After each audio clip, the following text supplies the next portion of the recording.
ಸ್ನೇಹಿತರೆ, ನಿಮ್ಮ ಹೊಟ್ಟೆಯಲ್ಲಿ ಆಗಾಗ್ಗೆ ಹೂಸು ಬಿಡುವ ಸಮಸ್ಯೆ ಮತ್ತು ಅನಿಲ ಇದ್ದರೆ ಇದನ್ನು ಪ್ರತಿದಿನ ತಿನ್ನಿರಿ.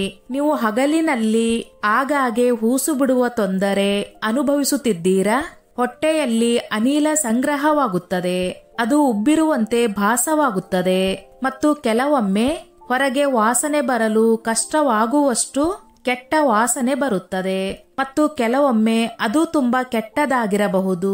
ಹೊರಗೆ ಹೋಗುವುದು ಸಹ ಕಷ್ಟಕರವಾಗುತ್ತದೆ.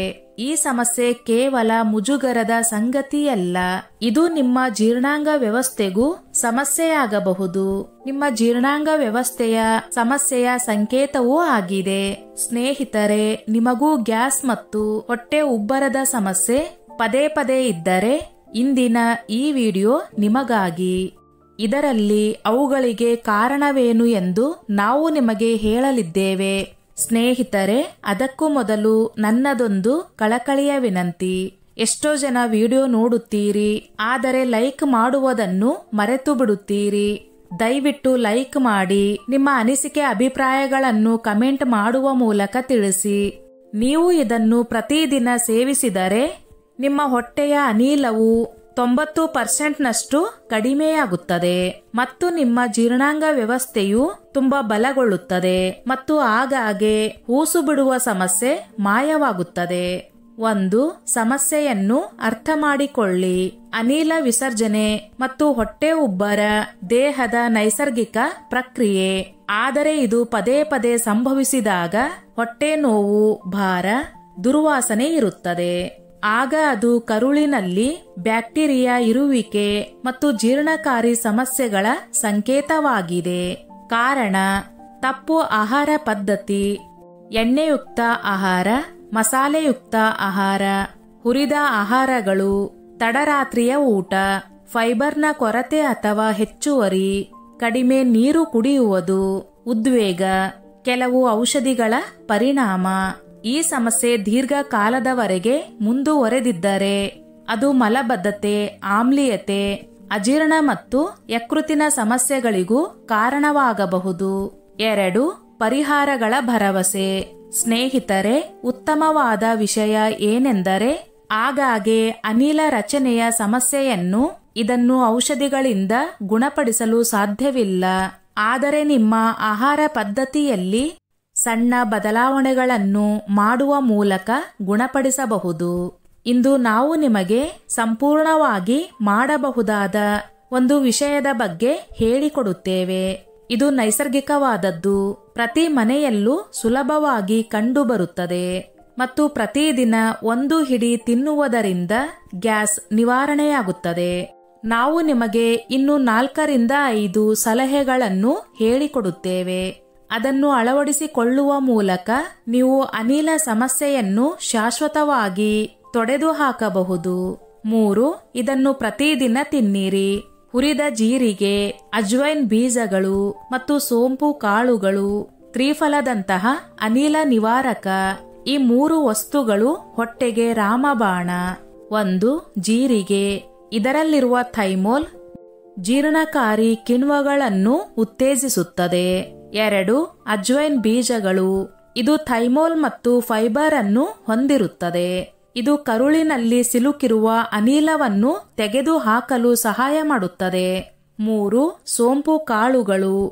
ನಿಮ್ಮ ಹೊಟ್ಟೆಯನ್ನು ತಂಪಾಗಿರಿಸುತ್ತದೆ, ಅನಿಲ ರಚನೆಯನ್ನು ತಡೆಯುತ್ತದೆ ಮತ್ತು ಬಾಯಿಯ ದುರ್ವಾಸನೆಯನ್ನು ನಿವಾರಿಸುತ್ತದೆ.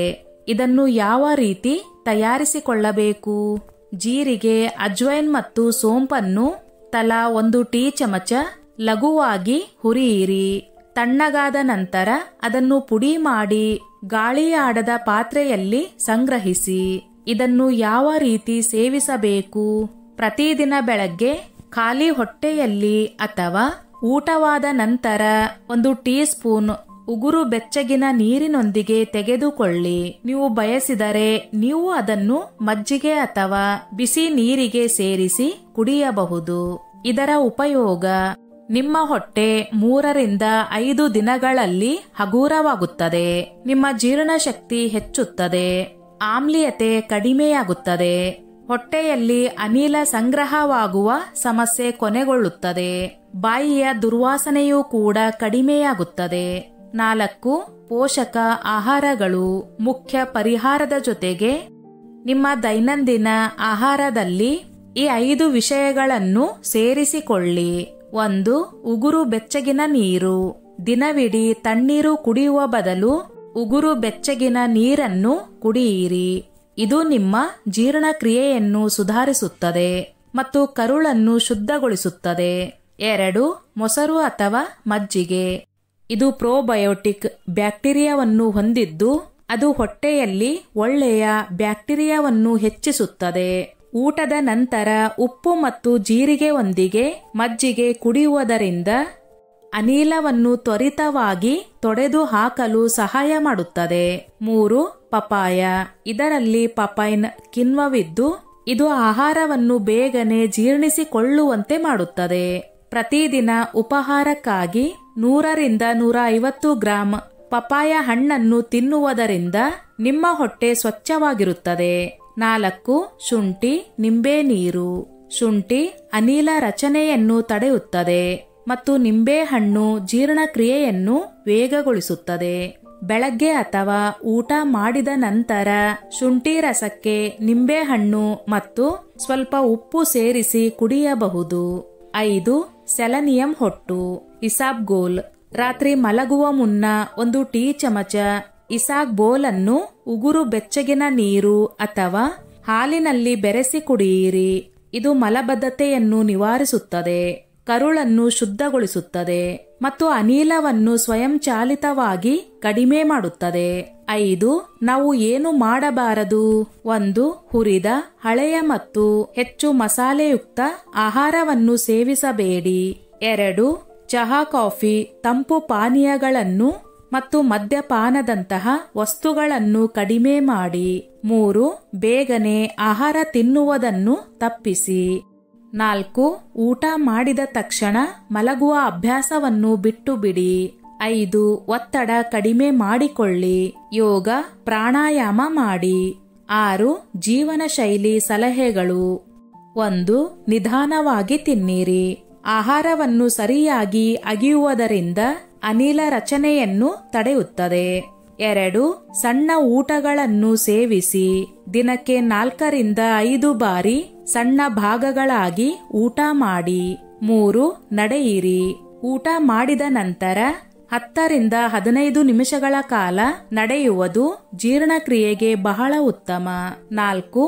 ಯೋಗಾಸನಗಳು.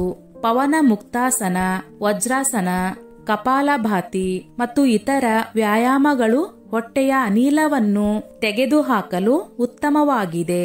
ಸ್ನೇಹಿತರೆ, ಅನಿಲ ಮತ್ತು ಹೊಟ್ಟೆ ಉಬ್ಬರ ಸಹಜ, ಆದರೆ ಅವು ವಿಪರೀತ ಆದಾಗ ಅಜಾಗರೂಕರಾಗಬೇಡಿ.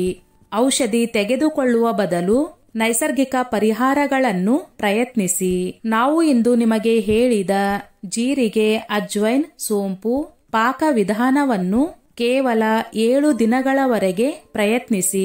ನೀವು ವ್ಯತ್ಯಾಸವನ್ನು ಅನುಭವಿಸುವಿರಿ. ಸ್ನೇಹಿತರೆ, ಈ ನನ್ನ ಮಾಹಿತಿ ನಿಮಗೆ ಇಷ್ಟವಾಗಿದ್ದಲ್ಲಿ ದಯವಿಟ್ಟು ಶೇರ್ ಮಾಡಿ, ಲೈಕ್ ಮಾಡಿ ಮತ್ತು ಸಬ್ಸ್ಕ್ರೈಬ್ ಮಾಡಿ.